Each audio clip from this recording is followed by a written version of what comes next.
оноо сонсогчдоо яг одоо та давтагдчихгүй подкастыг сонсож байна. Манай подкастыг сонссноор давтагдчихгүй сэдвээр давтагдчихгүй зочидтой оролцогчдын маань давтагдчихгүй үзэл санааны талаар сонсох болно. Ингээд багч болов мэдлэг мэдээлэл өгөх зорилготой мөн түнчлэн өөрийн давтагдчихгүй зан чанар юу вэ гэдгийг тунгаан бодох цагийг өгөх зорилготой хэвдэж буй манай подкаст нь тавтай байна. Энэ удаагийн дугаараар давтагдчихгүй сэдв, зочин, үзэл санааны юун дээр нь төвлөрч ярилцсан гэж бодож байна. Хамтдаа сонсцгоё.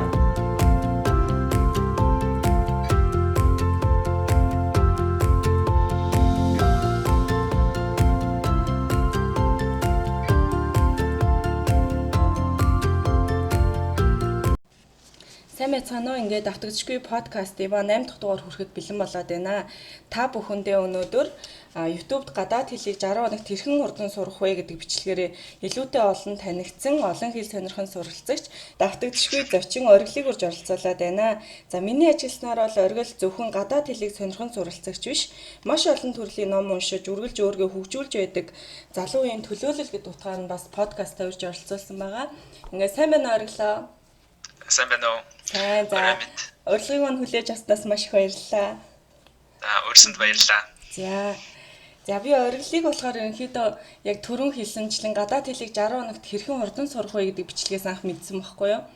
Тэгээд тэр болохоор нөө Positive Mongolians-ийн подкастод орсон байсан тий. Тэгээд тухайн үед болохоор өөрөөс ч айгүй их юм итгэвчүүлэлт айгүй их урам зориг авчаад ямар мундаг хүүхэд вэ гэж бодож ирсэн байхгүй юу? Тэгээ яг одоо ингээд подкаст хамтдаа ингээд хийгээд байж байгаа. Миний хувьд бол маш их баяртай байна.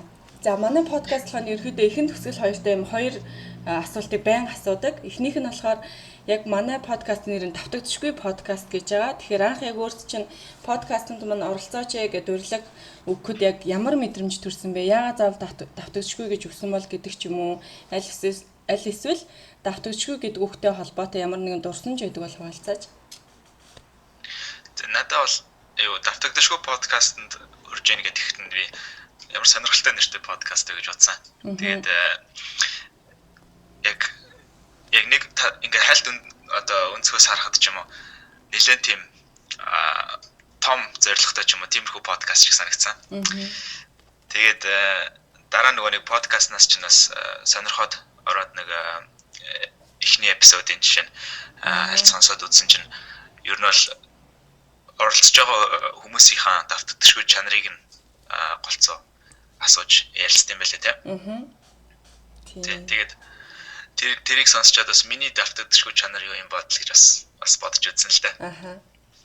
Гэхдээ ер нь бол тэр тал дээр бол зөндөл боддог. Одоо миний ер нь давтагдчихгүй чанар юу юм бол тэгжиж нөгөө нэг тэр одоо жишээ нь альва юм хийхдээ хүнд өөрийнхөө одоо жишээ нь value үнцнээс хуваалцахын төлөө тийм зөвхөн би хийж чадах зүйл юу энэ хорвоо дээр юу вэ? Тэрийг олж тодорхойлоод хүмүүст хуваалцах юм бол мэдээж одоо жишээ нь миний зорилго руугаа ойртно гэсэн үг шүү дээ тийм ээ. Тэгэхгүй бол нэг тийм би нэг өмнө яриад байдаг нэг сэдв байдаг. Тэр нь болохоор vital болон functional гэж хоёр хүн байдаг төрлийн. Нэг нь болохоор амин жохол хүн, нөгөөх нь болохоор зөвхөн нэг сольж болдог одоо амархан сольж болдог хүн.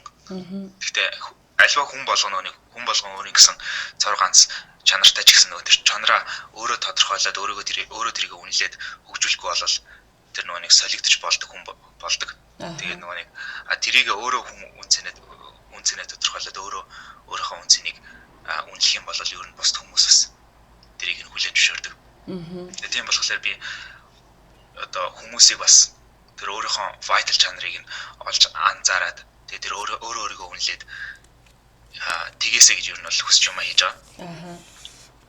Яг үнэ.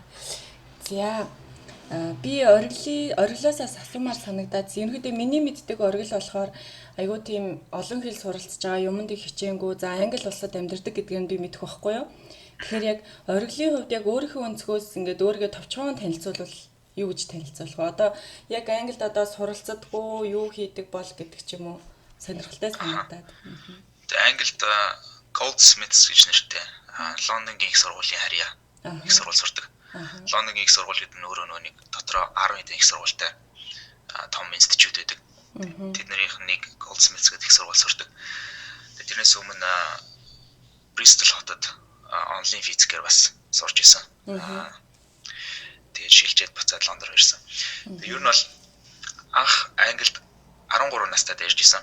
Тэгээд 13 настайд ирээд энэ 9 дугаар ангид ороод 10 жилээ төгсөөд тэгээд цааш нь үргэлжлүүлээд яасан сурсан.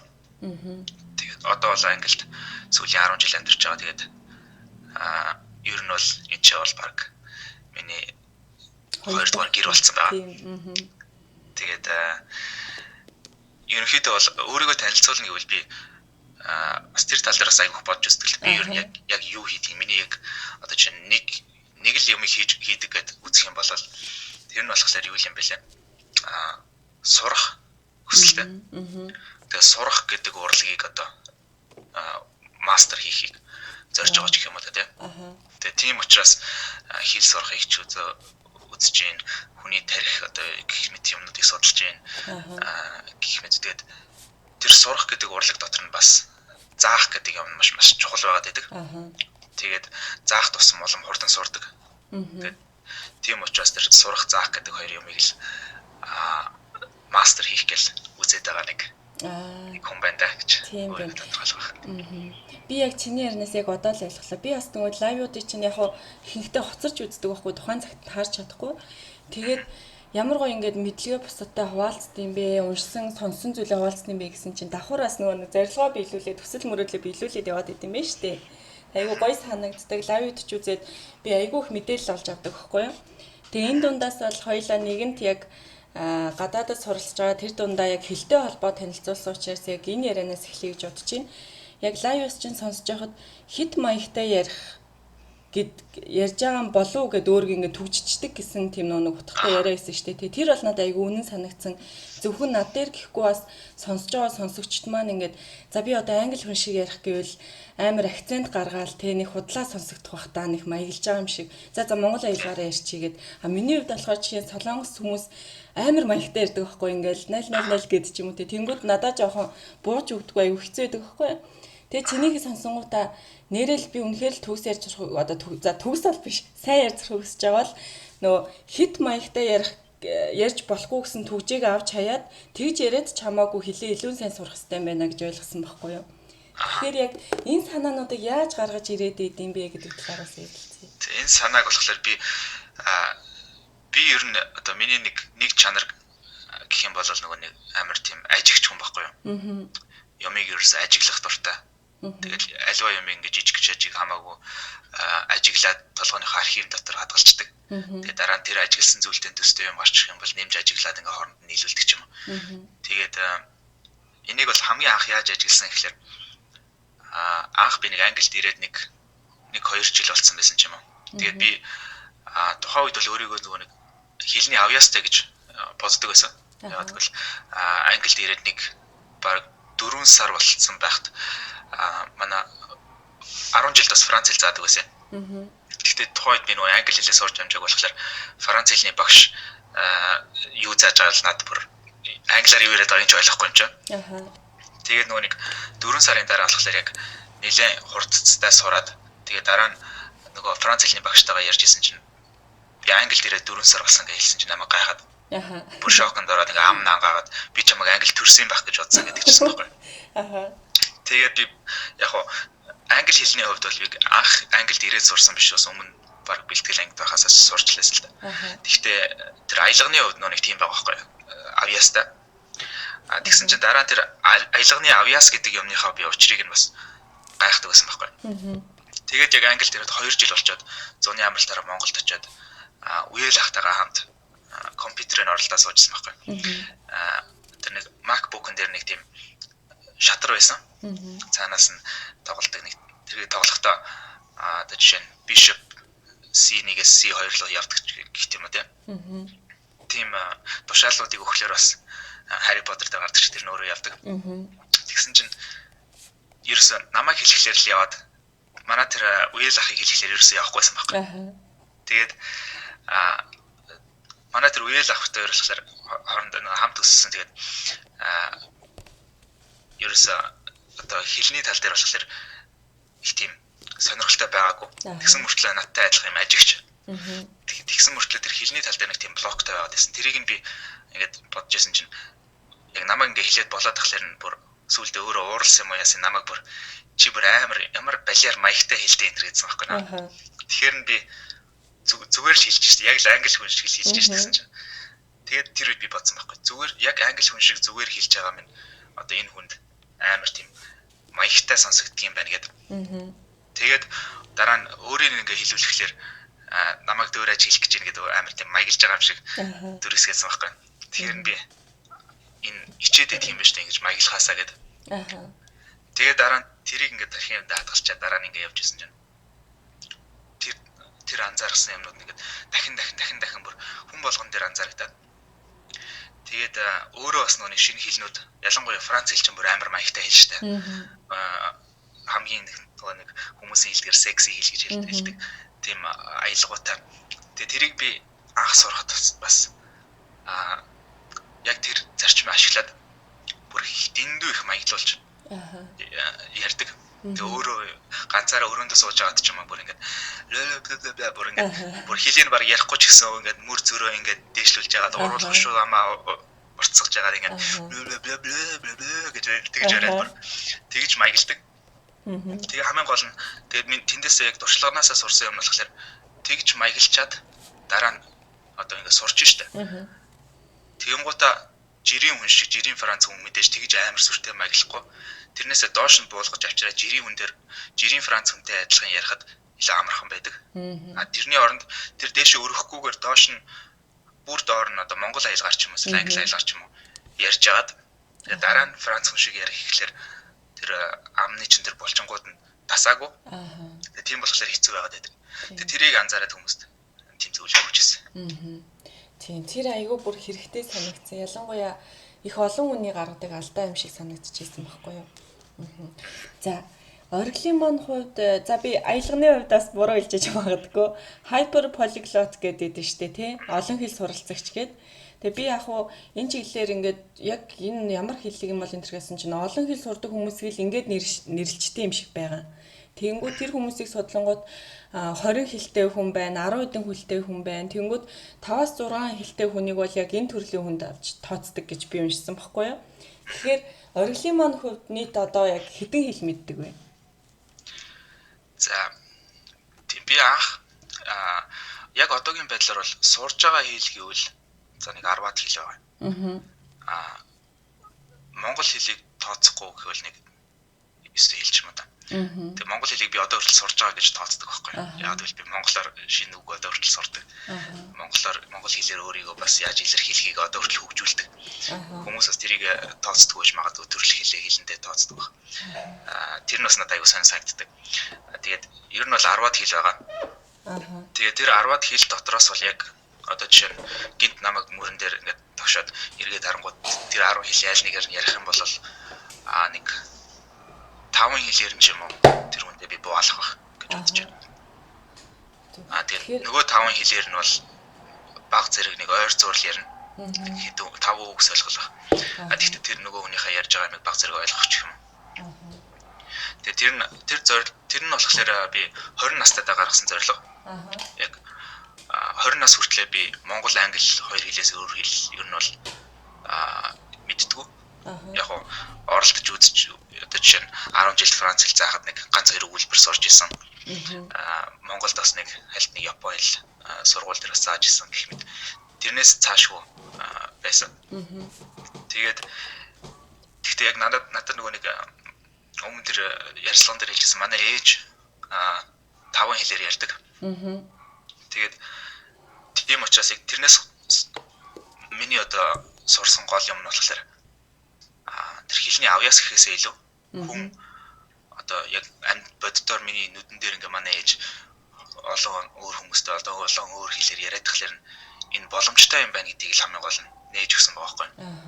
Тийм байна. Тэгээ тийм болохоор би ямар ч байсан 20 хүрэхээс өмнө болохоор өөрийгөө хизээ нэг өдөр дор хаяж ээж шиг нэг 5 хэлээр ярьдаг ч юм уу. Эсвэл тэрнээс илүү олон хэлээр ярьдаг болно гэдэгт бол итгэдэг байсан.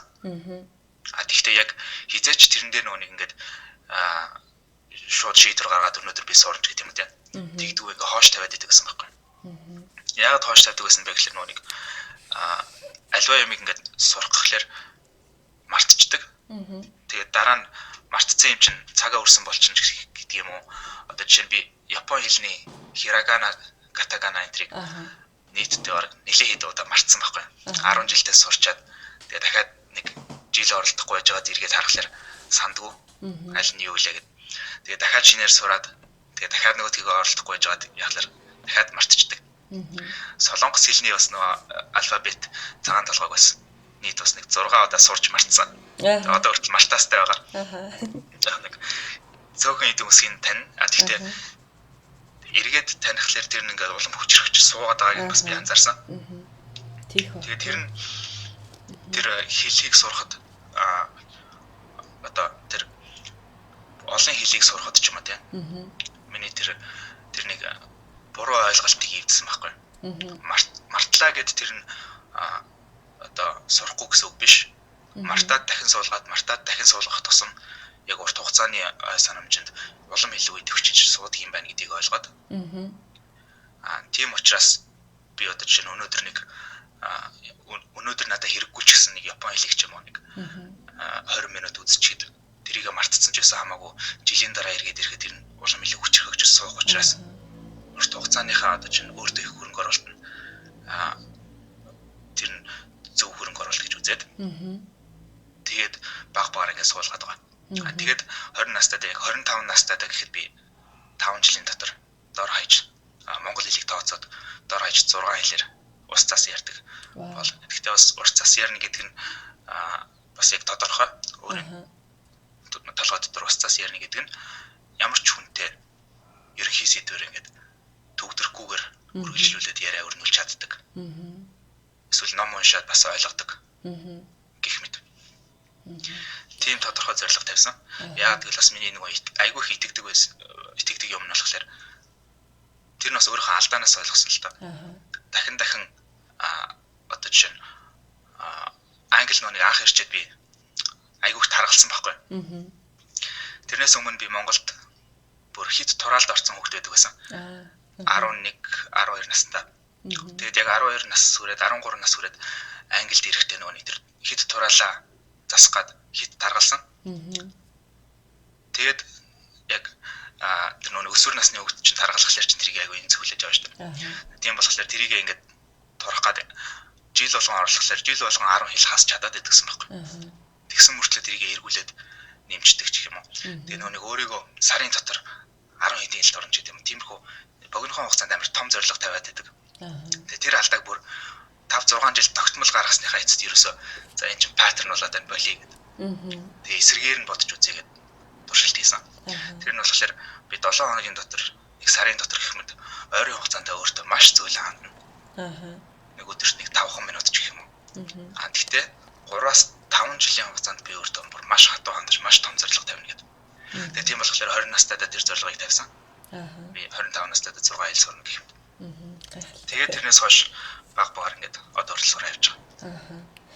За яг одоо ингээд сонсохоор би яг сонсогчийн зүгээс хэлэх юм бол энгийн хүн бол одоо зөвхөн англи хэл сурах гал айгүйх махардсан шүү дээ. 10 жилээс хойш үзчихэл, их сургуульд орж үзэл, төгсөөл гарахад огт хэлгүй л байгаад байдаг тий. Тэгээд за эсвэл англи хэлтэй байж болно. Гэтэл өөр хэл сурах гэхээр нөгөө англи хэлээ зөрүүлж мартчих гад байдаг байхгүй юу? Тэгэхээр чи яг хэлийг яаж хослуулж сурдаг вэ? Тэг нэг хэлээ сурахлаар нөгөө хэл толгоор орж ирнэ. Гэх мэт ер нь бол алдаанууд бол дотор нь хэдэн мянгаараа давтаг. Тэгээд тэр явцанд хамгийн гол нь тэр алдааг гаргахаас л айхгүй байх хэрэгтэй. Хамгийн гол зүйл нь бол тэр алдааг гаргахаас айх юм бол хэл сурах байтугай ер нь юу ч хийж чадахгүй шүү дээ. Одоо чинь подкастыг төгсгийнэ гэж байхгүй шүү дээ. Та хоёр өнөөдрийн подкаст бол миний бодлоор бол 5 жилийн дараа ч юм уу эргээд харахад энэ подкастыг хоёулаа аль аль нь эргээд харахад ямар амар муу ярьдаг байсан байж гэдэг юм аа тийм. Тэгж харах тусмаа сайн. Тийм үстэй. Тэр нь ирээдүрүүгээ зөв алхмаар зөв зөвгөрөөгөө урагшсан байгаагийн шинж. Тийм учраас тэр алдааг бол хольж хутгах, тэр дүрмийн алдаа гаргах, хүмүүсийн дунд бараг шоолуулах гэж байт юм байна. Тэр болгоноос айхгүй байх хэрэгтэй. Тэгтээ бас нэг юм нь болохоор ихэвчлэн хүн өөрийнхөө толгой дотор тэр гаргаж байгаа алдааг яаж бид юм уу. Бүр хэдэн 10 дахин үржүүлж бодоод байдаг. Яг үнэндээ тэр тийм тохиолддог өөрөө чинь хинч шоолдоггүй. Тэр нэг алдаа гаргасан ч тэгэл нөгөө хүн ойлгохгүй бол дахиад асуудаг ч юм уу. Тэгээд өөр аргаар тайлбарлаад өгчдөг ч юм уу. Гэх мэт яг бодит амьдрал дээр болохоор тэр алдаанууд нь тийм сүртэй биш байдаг. Бидний толгой дотор болохоор түмний шившиг болоод ерөөсөө амар хэцүү байдалд ороод дараа нь харамсаал тиймэрхүү юм болох юм шиг боддог. Гэхдээ ясэм дээр болохоор яг тийм болдгоо. Тэгэхээр ер нь л нөө юмыг амар хүн дээр тусгаж авахгүй айгүй энгийн тий. Би алдаа гарвал гаргана л эз тэгэл дараа нь засаал явах юм чинь гэдэг тийм сэтгхүүтэй байхгүй бол ингээд алдаа гаргачихвал намайг шоолгох, ингэх бах, тийх бах гээл. Дээрээс нь яг харь оронд ирээд ажиллахад сурангаа ингээд ажиллаж байгаа хгүй чинь миний хувьд л тэнгууд мэдээж ингээд гадаад хүмүүстэй харьцаа сурцсан хүмүүс нь бол гайгүй байгаа. Угаасаа аялгын сонсоод энэ гадаад хүмүүс ингэ мэдж байгаа. Огт ингэ харьцаж үзээгүй хүмүүс харахаар нүдэнд томорч ирээл амар сүртэй хардаг байхгүй юу. Тэгэл зарим нь эсвэл нэг аман гинт инэв хийлж ирээл шоолох гэж байгаа юм шиг тий. Тэгэхээр миний дотор ингээл нэг юм ингээл огшаал өвчдөг байхгүй уур хүрэтэж байгаа юм шиг. Тэр нэг хүн болгонд нэг ийм мэдрэмж байдаг баха. Гэлээ гэхэд яг чиний хэлдэг шиг нөө гаргасан алдаагаа одоо 10 минут дахин үржүүлж бодохгүйгээр тэгэл орхичих хэрэгтэй юм байна ихний ээлжинд бол. Яасан тэрийг ойлгож авлаа. Тэгээд тэрийг ойлгоход надад нэг айгүй нэг тус болсон нэг одоо чинь хит хитэн хүмүүс байдаг. Тэр нь болохоор одоо жишээ нь Gary Vaynerchuk гэдэг нэг би өмнө айгүй ярьжсэн нэг бизнесмен хүн. Тэр хүнийг би бүр үнэн голоос үз яддаг байсан байхгүй юу? Нэг 2 жилийн туршид ч юм уу. Бүр амар дургу байсан. Яагаад гэвэл тэр хүн өөрийн гэсэн подкаст хийдэг, өөрийн гэсэн янз бүрийн юм хийдэг. Тэгээд тэр яагаад дургу болсон бэ гэхээр миний амар дуртай хүмүүсийг подкаст дээр авчирчаад. Тэгээд амар нэг тийм төвчээргүй тэгээд амар өөрөө яг ерөнхий мэдлэг муутай, бизнесийн мэдлэг сайн ч гэсэн. Тэгээд тэр мэдлэгээ муутайгаа гайхуулж байгаа юм шиг нэг тийм нөгөө хүнийгээ нийгэм хэлхэн гутанд тасалж орж ирэл бараг хэрүүл хийгээд байдаг. Тэгээд тэрийг нь сонсохлоор би бүр ингээд нэг тийм дургу болцсон байсан. Тэгсэн чинь дараа нь нөгөө Gary болохоор бууж өгөхгүй л ингээл тэрийг алдаануудаа бас засахын засаал мартаал тэгэл үргэлжлүүлэл өдөр болго хийгээд идэг. Тэгээд яг 2-3 жилийн хугацаа өнгөрөхөд баг намайг ингээд өөртөө дуртай болгоод байгаа байхгүй. Тэгээд одоо бол би бүр фэн болсон. Тэгээд тэрийг би бас ингээд өөртөө ингээд бодож үздэг. Намайг одоо жишээ нь хин нэгэн миний хийж байгаа видеог хараад ч юм уу эсвэл одоо юу гэдгийг альва нэг юм дургу байж болно өнөөдөр. Гэхдээ хамгийн гол нь би өөртөө яг үнэнч яг хийж байгаа зүйлдээ итгэлтэй тэгээд алдаа гаргасан ч хамаагүй би хүн л юм чинь тэртээ алдаа гаргах юм чинь тэрийгээ засахыг хичээгээд үргэлжлүүлээл бууж өгөхгүй л явж явах юм бол тэр над нэг бол дуртай болно эсвэл тэр дург болсон ч гэсэн би өөрөө хөгжөөд тэр надад хамаагүй болж гэдэг юм. Зя бит хоёрын яриа болохоор ерөөдөө би 2 хэсэг туваая гэж зорж байгаа байхгүй юу? Эхний хэсэг нь болохоор илүү хилтэй холбоотой яриа, сүүл хэсэг нь илүү чиний яг үзэл бодол гэдэг юм уу? Надад тэр лайвд ч үзгээр их асуумаар бас хэд хэдэн асуултууд байсан байхгүй юу? Тэрнтэй холбоотой ярилцсан. Тэгээд эхний хэсгийг болохоор яг ямар үгээр дуусгах вэ гэхээр би залуучуудаа хэл сурахад илүү уриалаасаа гэж боддог байхгүй юу? Тэгээд би яг өөр хэл жишээн дээр ингээд бүх залуучуудыг хамруулахгүй ингээд англи хэл ч гэдэг юм уу, франц хэл ч гэдэг юм уу ингээд юм 2-3 хэлэнд эргэлдээ сурахынсан гэж боддог байсан байхгүй юу. Гэтэл ингээд хүмүүсийг хараад ингээд өөрөөсөө илүү хүмүүсийг мэдээж харна шүү дээ. Тэнгүү тэр хүмүүс нь илүү олон хэл сураад ч юм гэдэг юм уу, илүү олон талын мэдлэгтэй болоод хахаар нэрээ яасан гоё юм бэ, мундаг юм бэ гэдэг ингээд нүд нэгдэж юм шиг болж байгаа байхгүй юу.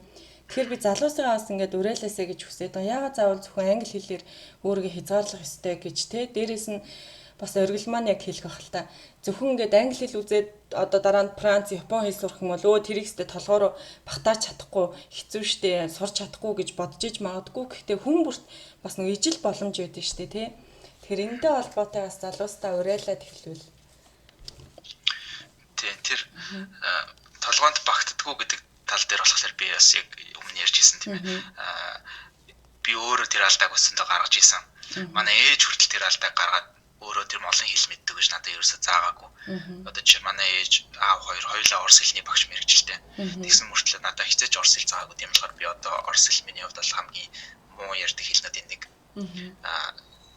Тэгээд тэр үзэл бодлыг би бүр яг ингээд тэрнтэй тэмцэж тулалдчихж өөрийнхөө толгоороос авч хайсан. Тэгээд заримдаа бас тэрийг мартахгүй байна.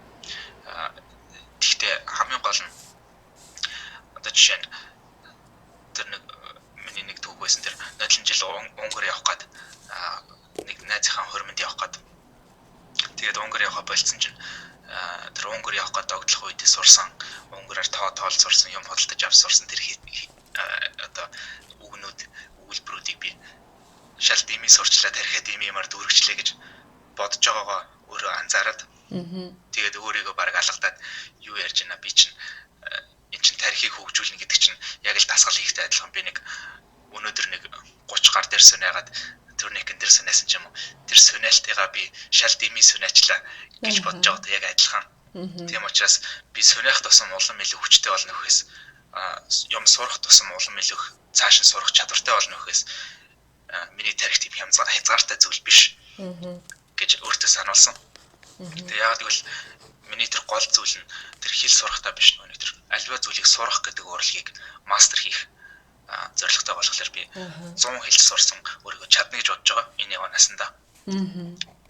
Тэгээ тийм учраас хүмүүст бас тэгж хэлмээр байна.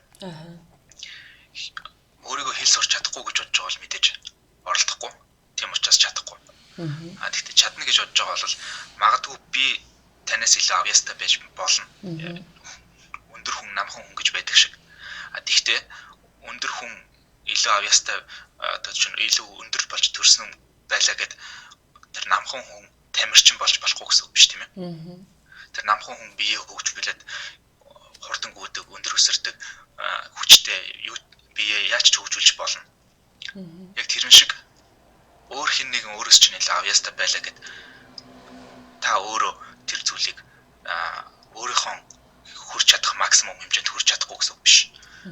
Тийм учраас хэлийг тэгээд ер нь альва зүйлийг сурах хэрэгтэй. Тэгээд сурж идэл яг би өөрөөсөө анзаарсан зүйл нь болохоор одоо чинь 20 настайдаа сурч эхэлсэн 3 жилийн өмнө сурч эхэлсэн зүйлийг харахад одоо харьцуулахад би одоо надад шинэ ямар ч хамаагүй хэл одоо еврей хүний хибрүү хэл ч гэдэм би өмнө хэцэж үзэж байгаа нэг ч үг мэдэхгүй хэлийг надад авах юм бол би үнэхээр тэр 60 хоногийн дотор сурч чадах чадвартай болж байгаа.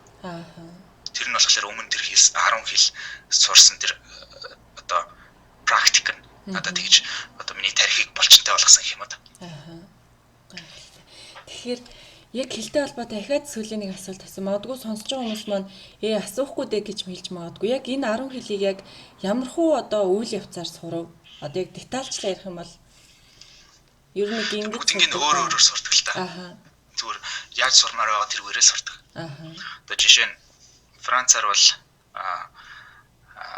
хамгийн их би уншсан. Ном уншин. Тэгээд Duolingo гэдэг нэг өмнө хэлжсэн тэр вебсайтн дээр Францаар би одоо level 25 нь хүрч байгаа. Одоо л хүрч байгаа. Сурч эхлснээс хойш 3 жилийн дараа level 25 нь хамгийн дээд level нь баггүй. Тэгэхээр 30,000 он авахлаар 25 level хүрдэг. Тэгээд тэрнээс цаашаа 100,000 он ч гэсэн авч болно. Хязгаар гэж байхгүй гэхдээ 25. Тэгээд Duolingo memorize гэх мэт тэр апнууд дээр бол Франц хэл дээр хамгийн их ажилласан. Ап ашиглахгүйгээр одоо чинь Итали хэлийг болохоор би сургуулийнхаа Итали найзуудтай хамгийн их ярьсан. Бас подкаст Итали хэл дээр хамгийн их сонссон. Хятад хэл болохоор одоо жишээ нь нодлон жилийн 8 сараас хойш сурч эхэлсэн. Тэгээд хятад хэлийг болохоор манай үеэл хятадаар ярьдаг. Үеэлтэйгээ байн хаяа Facebook-оор залгаад хоорондоо хятадаар ярьдаг. Тэгээ заримдаа бүр надаас залхацсан. Надад хятадаар яхаар залхацсан байдаг. Тэгээ уцаан гот нь вэ ни хамаа гэж хэлдэг. Тэгээл бөөдөстэй хятадаар яриад байгаа юм чинь ярихаас аргагүй настай ярьдаг. Тэгээд бас Pimsleur гэдэг нэг тэр нь хамгийн үнэтэй юу вэ одоо миний нийт хэл сурах хөрөнгө оруулалт хийсэн зүйлүүдийн хамгийн үнэтэй тэр байсан. Pimsleur гэдэг нэг Audible app-н дээр би хятад хэлний курсууд татаж аваа сонссон. Тэрнээс ч бусдууд нь бол бүгдээрээ хөвчлэн үнэгүй. Тэгээд гэх мэт бүгднийг нь өөр аргаар сурдаг. Аль нь надад илүү тохиромжтой байна. Тэрийг олохын тулд бүх төрлийн аргаар сурч үздэг. Одоо жишээ нь би хятад хэлийг бол Drop гэдэг апн дээр оролцож үзсэн. Duolingo дээр оролцож үзсэн. Memrise дээр оролцож үзсэн. Онлайн YouTube видеоноос үзэж үзсэн. Бүгднийг оролцож үзчихэд аль нь надад хамгийн энэ хэлийг сурахад тохиромжтой хамгийн илүү хөгжилтэй зугаатай байна. Тэрийг тэрлүүнд би илүү татагддаг. Яг тэгвэл би хэл сурах гэдэг процессыг өөртөө зовлон болгомооргүй байна. Яг гоо. Би хэл сурахыг одоо чинь өглөө басал хэл сурмаар санагддаг тийм одоо модон дээр өөрийгөө тавьмаар байгаа байхгүй. Тэгээд яг тийм мод руу байнга ордгоо. Заримдаа хэл сурмааргүй санагдах үе байна. Гэхдээ яг тэгээд тэр системээ зөв чиглүүлээд ирэхлээр тэгээд мөн прогресс гаргахлаар ч хүн айгуу дуртай байдаг шүү дээ. Аливаа юмд ахиц дэвшил гаргахлаар. Тэгэхээр ахиц дэвшил нь гараад ирэхлээр би өөрөө ингэ донтоод эхэлдэг. Тэгээд хэл сурмаар бүр амар санагддаг. Зүгээр сууж чадахгүй одоо чинь автобусанд явж хат ч юм гяс нэг Duolingo гэдэг хэд оноо авч ич гэдэг юм. Гэх мэт. Duolingo чинь бас тоглоом шиг юу сонирхолтой тий. Би бас англи солонгос хоёр дээр хийж байгаад бас тэгээ өргөцөн л байгаа л та.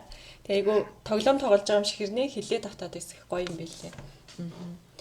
За ер нь тэгвэл хэлний талаар базаад хэлэхэд бол ерөнхийдөө хүн дуртай юмараа сурах хэрэгтэй л гэдэг нь хамгийн чухал болоод байна л да тий. Тэгээ дээрэс нь яг өмнөх подкастаар хүнтэй ярилцж байхад яагаад хийх гээд байгаа вэ гэдгийг л хамгийн сайн ойлгох хэрэгтэй гэж хэлсэн. Зүгээр л олон нийт англи хэлийг сурж байгаа болохоор би сурах ёстой гэж өөрийгөө махлаад идэг толгоонд орсон юм байхгүй тий. Тэгэхээр би яахад сурах ёстой билээ гэдгээ өөрөөсөө сайн асуугаад яг тэрэн лөө хүсэл тэмүүлтэй байх юм бол амархан сурах хаа. За арга барилыг бол мэдээж хүн бүр их өөр. Тийм болохоор сонсож байгаа хүмүүс маань өөрсдийнхөө арга барилыг бас хайж олоорой гэж хэлмээр байна. Хамгийн гол нь хэр сурах тал дээр бол тэр миний түрүүний хэлээд байсан тэр нэг ихтгэл үнэмшлийн тэр нэг блокнотыг л эвдчих юм бол яг үнэ. Шууд далангийн нурааж байгаа юм шиг л усаар урсаал ороод ирнэ гэж бодож байгаа. Тийм учраас тэр арга барил бол тийм чухал биш. Номер 1 чухал зүйл нь болохоор тэр өөрийгөө авьяасгүй гэж боддог ч юм уу, эсвэл өөрийгөө чадахгүй гэж боддог ч юм уу гэх мэт тэр ихтгэл үнэмшлүүдийг л нураах хэрэгтэй. Яг үнэ. За миний бас сонирхож асуухыг хүссэн асуулт маань гэвэл ерөнхийдөө Англид амьдраад 10 гаруй жил болж байна гэсэн тий.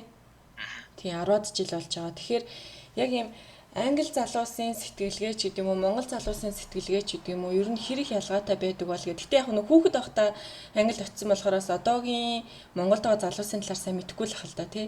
Гэхдээ миний нэг юм мэдхийг хүсэж байгаа зүйл нь жишээ нь Монгол одоо залуусын зорилго гэдэг юм уу, тийм зүйл нэг юм нэгэн хэвийн бас байх магадaltaй байгаад байгаа байхгүй. Жишээ нь одоо байртай гэдэм үү, сууцтай өөрийн системтэй болчоо дараа нэг тэгэн дараа нь ингэн гэх нэг арай нэг жижигхэн хараад байдгийг гэж магадгүй. Би энийг бас нэг ярианаас сонсч ирсэн байхгүй юу? Нэг хүн гадаадд очиод айгүй олон орны оюутнуудтай суралцсан байна л та. Тэг хүсэл мөрөөдлөө ярьсан чинь нөө хүүхдүүд амар том байсан гинэ. Бусад хүүхдүүдийн завсан онгоцтой болно. Тим 70 хэрэг аралтай нь худалдаж аванч гэдэм үү те. Ерөөсө монгол хүний санаанд батгааргүй тийм юм ярьж ийсэн гэж байгаа байхгүй юу? Тэг өөрх нь хувьдлахаар зүгээр л энэ гадаадд ирж сурсан сургуулийн амжилттай төгсөөд Монголд очиод ажиллана л гэж бодсон гэж хэлж байгаа байхгүй юу. Тэгэхээр яг миний асуух гэдэг юм нь ер нь англи хүүхдүүд, англи залуусын зорддог юм нь яг юу юм бол юу хүсэж мөрөөддөг бол тэр нь их сонирхолтой санагдаад. Тэр бол миний бодлоор бол тэр нөгөө нэг одоо жишээ нь яг нэг бүлэг оюутнууд ч юм уу тэр өөр гадаад одоо жишээ нь Азийн орнд сурж байгаа Америк англи оюутнууд бас нэг өөр төрлийн хүмүүс байгаа тийм ээ. Одоо ялангуяа Америк англичууд ч юм бол нутгаасаа гарч өөр орн руу явах тийм хүсэлтэй хүмүүс биш. Тийм хүсэлтэй хүмүүс нь тийм онцгой тийм том мөрөөдөлтэй хүмүүс нь л явж байгаа. Тийм учраас тийм том мөрөөдөлтэй бүлэг хүмүүсийн дунд өөрийгөө олоод тэр шоконд орсон байх гэж бодож байна. Тэрнээс шиг жирийн дундаж англи хүнийг авах юм бол ер нь бол маш жижигхэн бодолтой байдаг. Тийм үү.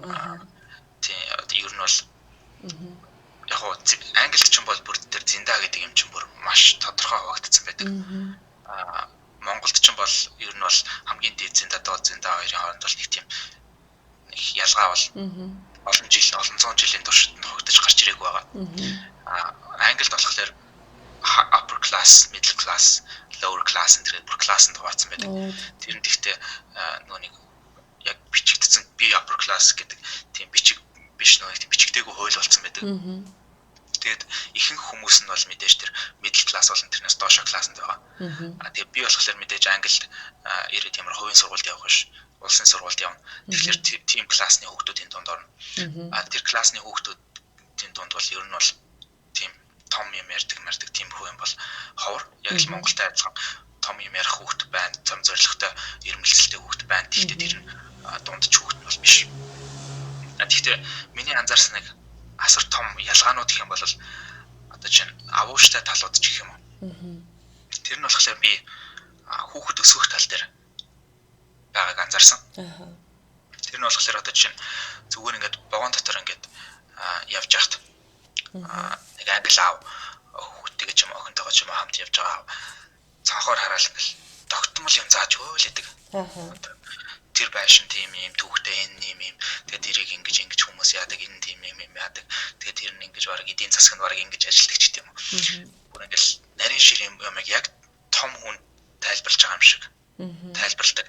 Тэгээд хүүхдийг яг том хүнтэй адилхан харьцаж одоо хүлээж авч өөрийнх нь үзэл бодлыг хүндэлж сонсдог. Монголд ч юм болохоор хүүхэд том хүн нэг тусгаарлагдсан том хүний яриа бити орч гэдэг юм аа тиймэрхүү байдаг. Англид болохоор тийм юм баг байхгүй. Тэгээд 8 настай хүүхэд 45 настай хүн хоёр хоорондоо best friend ч байж болно те. Найзууд гэх мэт. Монголд бол тийм юм байхгүй. Том хүн хүүхэдийг тусгаарлаждаг. Тэр ялгаа нь хамгийн одоо авууштай ялгаа нь бол тэнцээ байдаг. Тэгээд тэндээс хүүхэд ч өөрөө нэг өөрийгөө хүндэлж өснө. Одоо чинь баг байхасаа миний үзэл бодол тийм үнцэнтэй гэдгийг ойлгож өснө. Яг бол том хүн өөрийнх нь үзэл бодлыг чих тавин сонсдог гэх мэт. Тэнцээ бол гол ялгаа нь байдаг гэж бодож байна. Тэрнээс биш олон зуун жилийн ингээд хөгжсөн, суурьшсан өөрчлөлт нэг том Монгол шиг юм хурдцтай хөгжилт гараагүй олон жил болсон. Тийм орн болохоор нэг ялангуяа хүний нэг зориг нийгэмдээ байр сууриа бүр мэдчихэдэг. Би бол одоо чинь middle class-ын хүн юм чинь насаар л middle class байна гэсэн тийм харин ч бүр нэг тийм хаагдмал сэтгүүтэй байдаг. Тэрнээс биш яг тэр ерөнхий хүмүүжил гэх юм одоо тэр зүйл нь болохоор асар их ялгаатай байдаг. Бас тийм юм байна те. Миний тэр сонсон яриа болохоор Америкт очиж суралцсан хүний яриагсан байхгүй. Тэгэхээр Америкийн нийгэм нэг өөр, Английн нийгэм нэг өөр. Тэгэхээр бас тийм юм байна. Тийм Америк ч юм бол шинэ орн шүү дээ. 250 жилийн настай. Тэрийг нэг joke дээр яриадсан ч Joe Rogan stand up comedy дээр ярьсан. 250 жил ихэр чинь нэг хүн 100 хүртэлх насалдаг гэхлээр 3 хүний өмнө үссэн орн байна гэдэг. Ер нь л тий.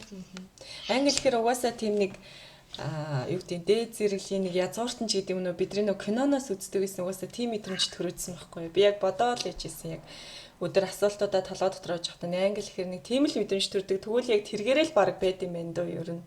Хэдий орчин үе юмсан. Дээд зэрэг нь бол тэнчэнэ. Гэхдээ доод зэрэг нь бол ер нь бол тэгэл бас айгүй хэцүүхэн гарууд байдаг шүү дээ.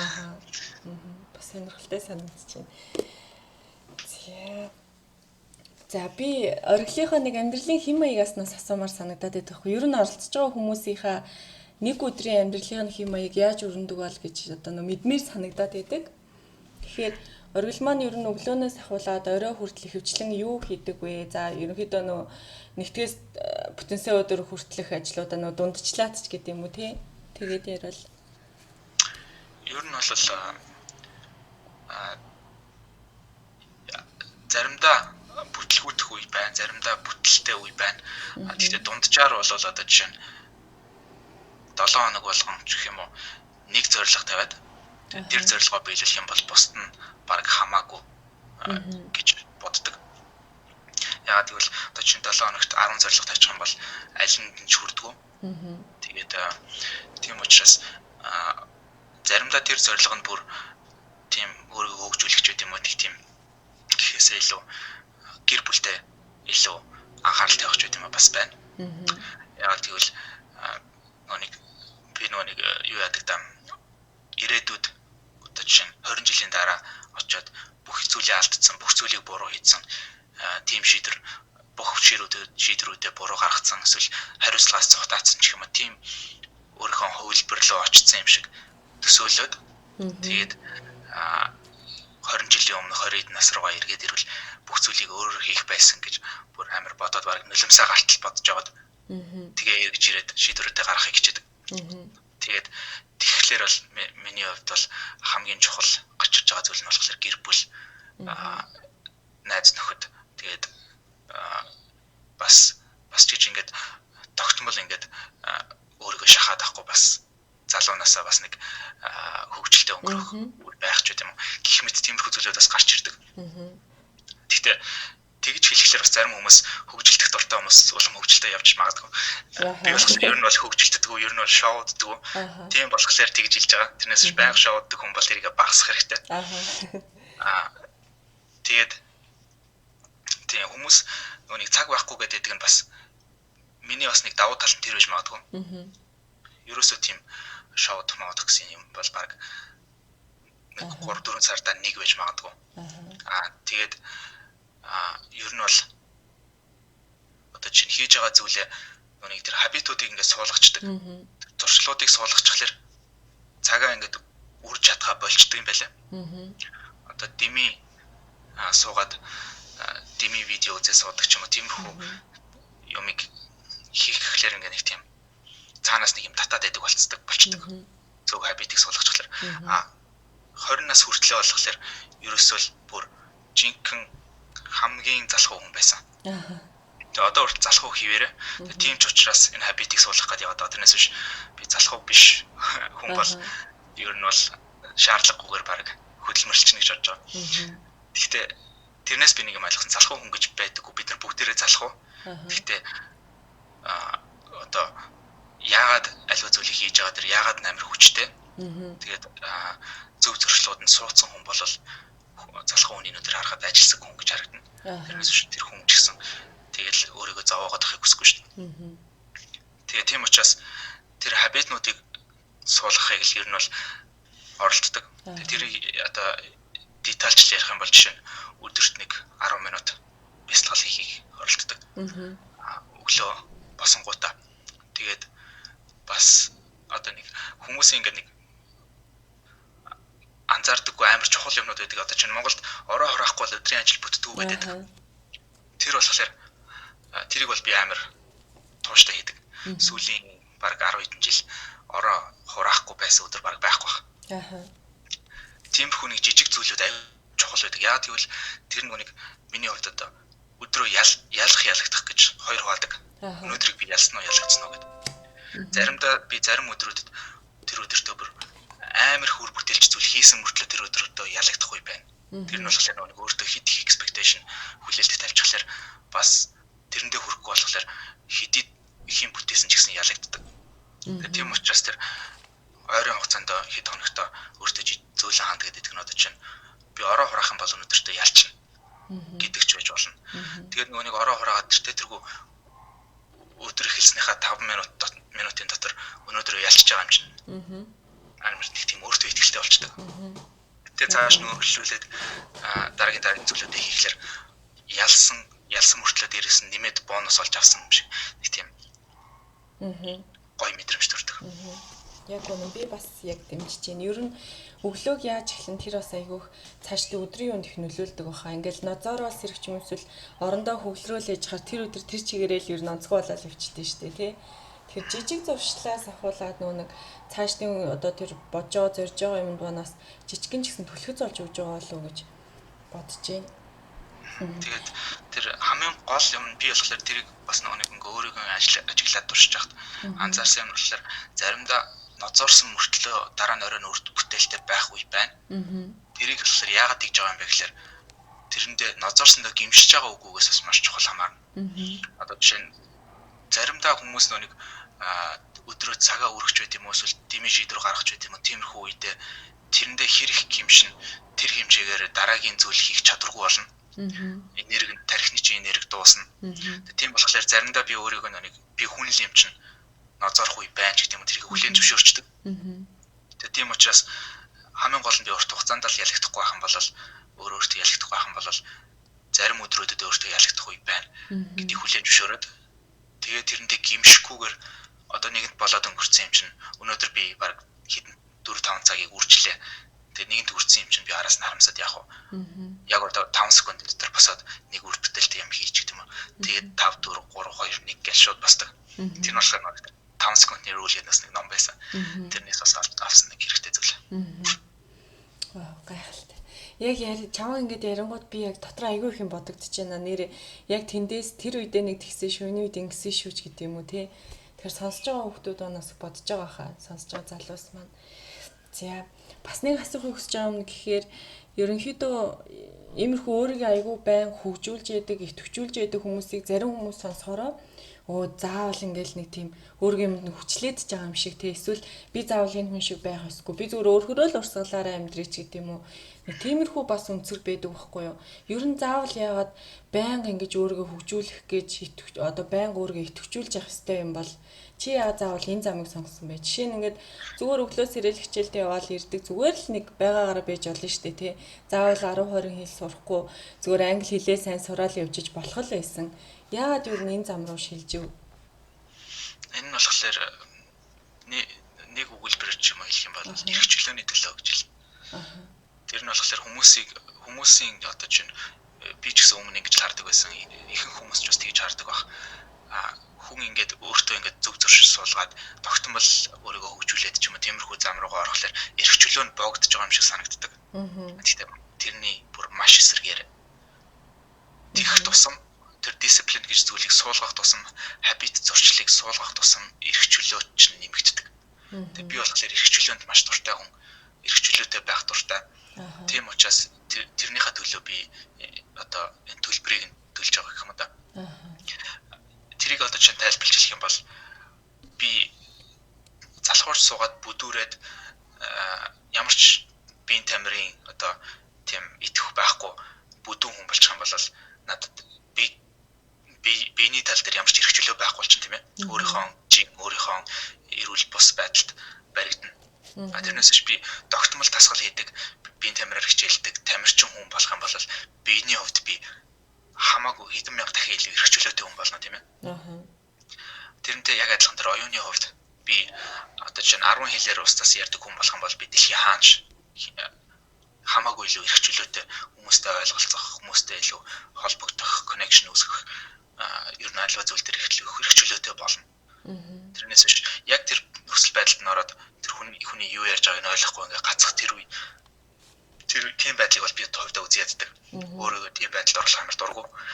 Тийм ч учраас би өнөөдөртөө өөрийгөө тийм байдалд оруулаад дараа нь тийм байдалд орохгүй байхын төлөө тэр золиосыг гаргах гэх юм да. Тэгээд тэр эрх чөлөө тэрийг нь олж авч байгаа гэдгийг үнэхээр одоо чинь итгэхгүй байгаа бол нэг сар ч юм уу туршилт хийгээд үзээрэй. Тийм хүнд одоо зориулж хэлэхэд жишээ нь бясалгалыг ч юм уу тийм 5-аас 10 минут өдөрт бүр яг тодорхой би бясалгал өгье. Бага 3 зүйлдээ маш их талархах, хэн нэгэнд талархах, бурханд гэдэг юм уу, ээж аавдаа гэдэг юм уу, өөртөө гэдэг юм уу.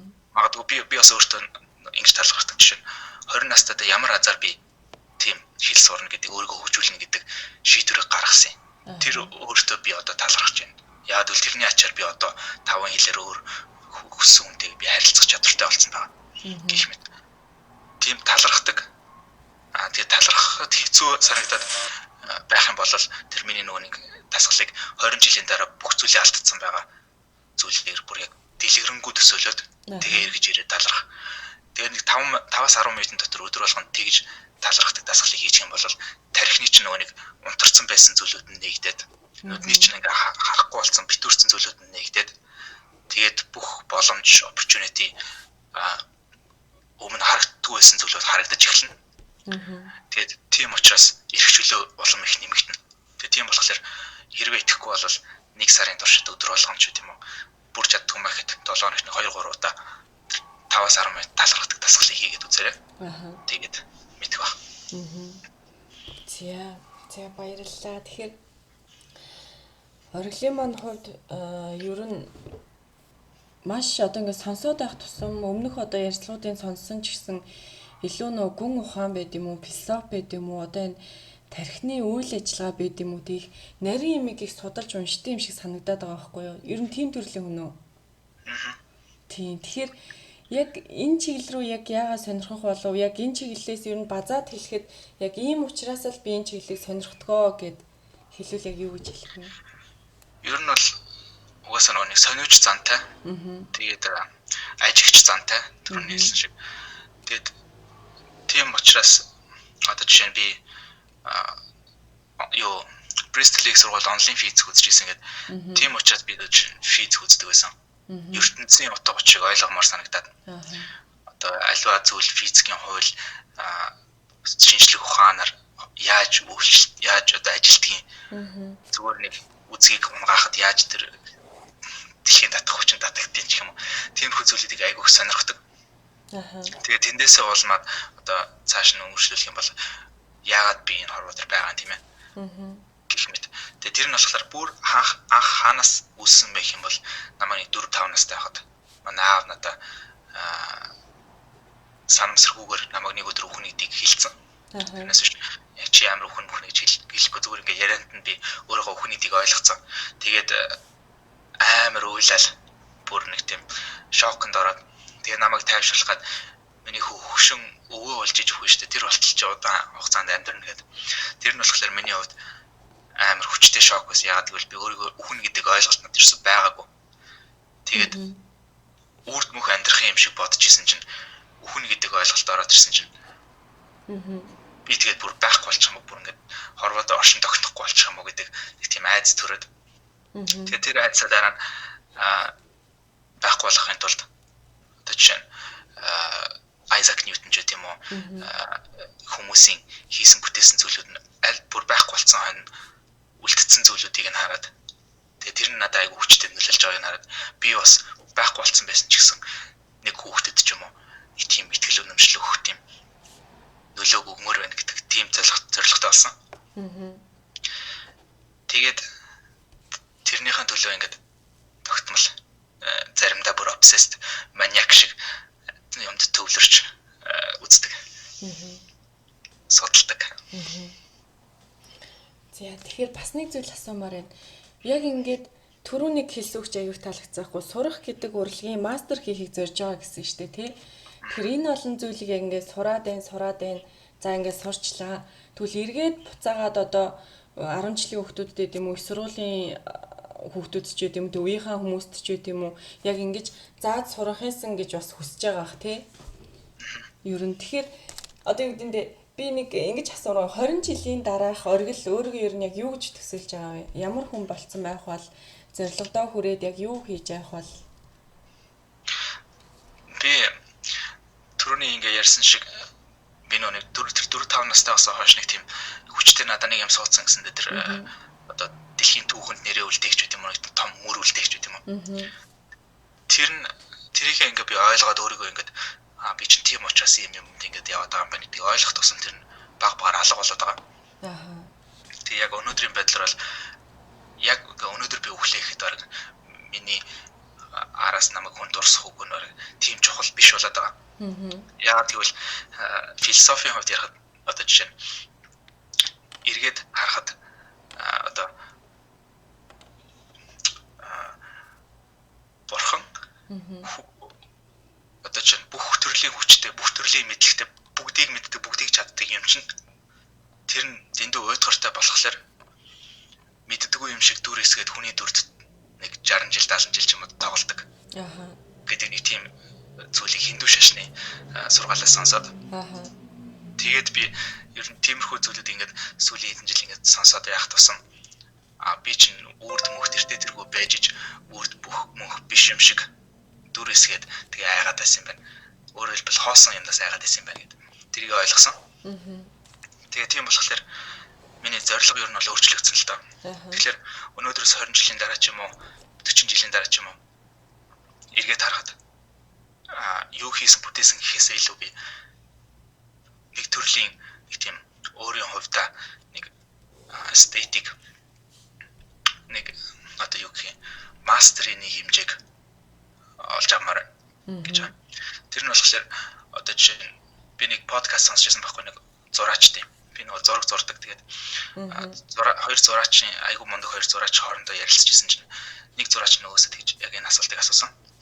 80-наас хүрэхтэй ч юм уу эргээд харахад юу хийсэн байх вэ эсвэл тэр үедээ юу бүтээсэн, юунд ямар амжилтанд хүрсэн баймараа гэсэн чинь нөгөө зураач нь болохоор би 80 настайдаа зургийн цаас, канвас тэгээд будаг тийм юм хөдөлж авах мөнгөтэй байх юм бол би аз жаргалтай байна гэсэн үг байхгүй. Тэр нь болохоор өөрөөр хэлбэл 80 настайдаа би зураг зурах чадвартай боломжтой хэвээрэл байх юм бол би аз жаргалтай байна гэдэг. Тэрийг би сонсоод нэг шоконд орсон. Яг л би болохоор нэг тэр хүнийг би одоо чинь мундаг олон зураг зурсан ч юм уу, мундаг мастер болсон ч юм уу, тиймэрхүү юм хийх байх ч гэдэм үү. Эсвэл алдартай болсон ч юм уу, тиймэрхүү юм хийлж магадгүй гэж бодож исэн чинь шал эсрэгээр нь юм хэлсэн. Тэгээ тэрийг би бүр сайн бодоод үзсэн чинь тэр хүн зөвхөн зураг зурах гэдэг зүйлэнд хайртай хүн байгаа байхгүй. Тэгээ тэр хайр нь тэр 80 настайдаа тэр хүн босод бүх зүйл ямар ч хамаагүй. Тэр зургаараа мөнгө олно эсвэл хүнд танигдно эсвэл тэр зураг нь ямар зураг хитэн зураг зурах нь хамаагүй. Насаараа л тэр зургийг зурмаар байна. Зургуудыг зурмаар байна. Тэгээд 80 настайдаа зурдаг хэвээрэл байх юм бол тэр хүн аз жаргалтай гэдэг. Тэгээд би нэг тиймэрхүү хэмжээнд л хүрмээр байна. Яг өөртөө. Яг зөвл би тэрэнд хүрэхгүй болохоор миний толгой дотор ер нь бол маш олон хэцүү зүйлүүд байдаг. Тийм ч учраас би ингээд дими хоосон ийм юм зүйлүүд хийгээгүй шүү дээ. Одоо чинь түрүүний хэлсэн шиг тийм 4-5 настайдаа үлдээсэн травманаас болоод ингээд тэмцлээсээ болоод ингээд иймэрхүү видео хийгээд ингээд өөрийгөө хөгжүүлээд ингээд яваад байдаг. Гэхдээ баг баатыг хөгжүүлэх тусам ойлгож байгаа зүйл нь болохоор нэг тийм хоосон юмны төлөө яваад байсан юм шиг. Тийм учраас би зүгээр хийж байгаа зүйлдээ л хайртай бүр тэр хүний хэлж байгаа шиг тийм хайртай л хүн баймаар. Тийм учраас дунд нь яг юм бүтээж болно. Гэхдээ тэр болтол тэр бүтээлийг л зогсоохгүйгээр хайрлж хиймээр байна гэж бодож байна. За маш үнэхээр бас гайхалтай. За ориглын маань хувьд ер нь амьдралынхаа туршид ч юм уу тий хизээж ингээд хайж чадахгүй, орхиж чадахгүй тийм дадал зуршлаа танилцуулбал ер нь юу вэ? Ном унших хязгаарч орхиж чадахгүй нэ. 7 хоног ер нь хэдэн ном уншиж байна? 7 хоногт хэд гэдэг нь бол ялгаатай. Гэхдээ номыг бол их хвчлэн сонсдог. Audible-аас. Тэгэхээр энэ миний утсан дээр бол статистик нь байгаа л да 7 хоногт хэдэн цаг сонсдог гэдэг. За би яг одоо утсаа гаргаж яа. За. Library. Юунд аpp өөрчлөгдсөн юм шүү дээ. Апдейт хийгээд айчaan. Ми гэтэр ороод daily өдөрт дунджаар нэг 3-4 цаг зарцуулж байна. Тэгээд сонсохоор сар болгон дунджаар нэг 100 цаг ном сонсож байна. Хангалттай цаг үгүй. Тэндээс гадуур нас уншиж байгаа. За их сонирхолтой санагдаж байна. Хүмүүсээс би бас яг энэ асуултыг их асуудаг байхгүй. Тэгэхээр их олон янзын зуршлууд хэлдэг л дээ. Тэгээд яа заавал энэ асуултыг асуудаг вэ гэхээр хүмүүс сонсоод бас нэрээ нэг ийм зуршилтай байж болох юм. Эсвэл би нэг ийм зуршилтай шүү гэд бас нэг бодоосэй гэж та асуудаг байхгүй юу? За одоо хамгийн сүүлийн асуултаа асуух чинь. Тэгэхээр ер нь яг ориглын маань одоо ер нь 23 настай юм байна шүү дээ. Түр яриан дундаас харахад бол тийм. Тэгэхээр яг одоо хүртэл хийсэн, сурсан, мэдсэн зүйл дээрээ тулгуурлаад яг үеийнхаа залуус, Монголд байгаа залуус, гадаад байгаа залуус бүгдэнд нь зориулаад яг юу гэж уриалмаар байна. Залуус маань нэг юм хийгээсээ, ингээсэй ч гэдэг юм уу тий. Тэгтээ миний харж байгаа бол заавал том юм байх албагүй. Ингийн ч байсан болно. Уриалах зүйл нь. Уриалах зүйл нэг бол би бас нэг таныг жоохон философик юм уриалж байгаа. Бид нар гаргадаг алдаа гэх юм уу та. Ямар ч гэсэн миний хувьд бол амьдралынхаа ихэнхэнд гаргасан алдаа нэг үзэл бодлын нэг алдаа байсан. Тэр нь болохоор би амьдралынхаа нэг гол дүр юм шиг тийм. Мэдээж би амьдралынхаа гол дүр л хүн болгон өөрсдийнхөө амьдралын гол дүр. Гэхдээ тэр нь болохоор би амьдралынхаа гол дүр учраас бусад хүмүүс туслах дүр юм шиг ханддаг. Өөрөөр хэлбэл тэр бусад хүмүүсийн үн цэнийг сайн ойлгохгүйгээр тэр хүмүүстэй муухай ханддаг ч юм уу эсвэл тэр хүнд би үн цэнийг өгөхгүйгээр ч гэдэм үү би гол дүр юм чинь би бүхнийг авах ёстой ч гэх юм уу тийм өнцгөөс харах хамгийн том алдаа гэж бодож байна би ер нь ямар ч хүний гаргадаг. Тэгээд тэрний оронд бусад хүн болгон амьдралын хаан гол дүр учраас би тэр хүмүүсийн амьдралын туслах дүр гэдгийг нь анзаараад миний амьдралын гол дүрний гол учир нь юу вэ гэхээр тэр бусад хүмүүсийн амьдралын туслах дүрийг хамгийн сайнаар бүтээх миний амьдралын гол дүрийн зорилго нь гэдэг маягаар харах юм бол эргэн тойронд байгаа хүмүүстэй харамгүй үнцнийг өгөх, харамгүй одоо жишээ нь тэр хүнд атаарахын оронд тэр хүнийг дэмжих гэдэг юм. Тийм байдлаар хандах байх.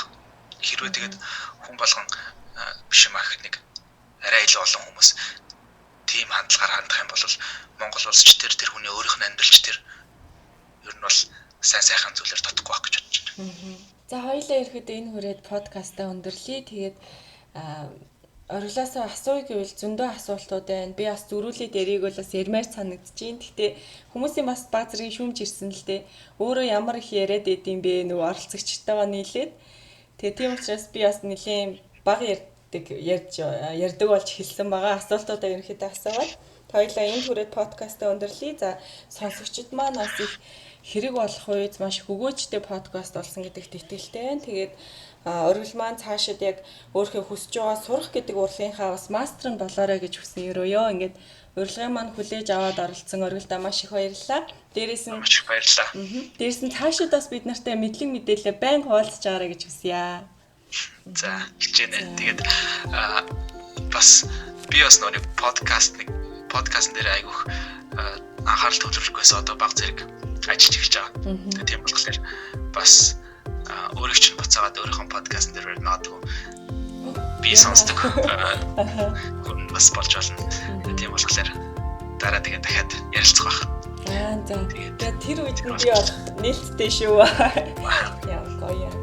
За маш их баярлалаа. Тэгээд манай оргилын YouTube channel байгаа шүү дээ. Тэ оргил гэж байдаг тий. Зүгээр латин үсгээр оргил гэж байгаа. Facebook page нь бас оргил гэж бичсэн байгаа. Тэгэхээр хайхад бас маш амархан. Тэгээс хайж үзээд, лайвуудыг үзээд бүтэн сайн болгоны орой Монгол цагаар 10 цагаас байдаг тий. 9 цагаас нь 9 цагаас 10 цаг лөө тий. Цаган дээр яж. Орцод Лондонгийн цагаар 2 цагаас идэг. Тэгвэл оройны Монгол цагаар 9 болоо. Манай холбогддог. Тэгэхээр 9 цаг юм байна. Тийм. За тэгэхээр хайж алаад бас оргилын маань мэдээллүүдийг бас их хараарай. Их гой лайвууд хийдэг байгаа. За энэ хүрээд хоёулаа өндөрлөе. Маш их баярлалаа. За баярлалаа.